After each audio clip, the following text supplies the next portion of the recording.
Tout ça, comme je te le disais, on le doit au bon vieux Dynasty, un véritable pilier du mouvement qui sort en 1984, le tout premier album de rap français, Paname City Rappin'. Et tout ça, il faut le préciser, en totale indépendance, totalement solo, les prods, le texte, etc.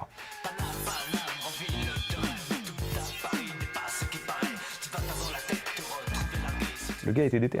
Mais il fallait des boucs comme ça pour justement développer cette culture en France. Et donc j'ai commencé, j'avais déjà une petite platine, bon je m'en suis acheté une deuxième, je me suis acheté une petite table de mixage, mais à l'époque il n'y avait pas même pas de pré-écoute, pas de crossfader, donc j'ai essayé de faire mes mix comme ça. Je dis pas qu'on faisait des merveilles, je dis pas que c'était super, bon, on traduisait un peu, toi quand il y a New York qui est sorti, bon moi j'ai fait Paname Paname, tu vois, c'était les mêmes thèmes, mais adaptés à la réalité d'ici quoi.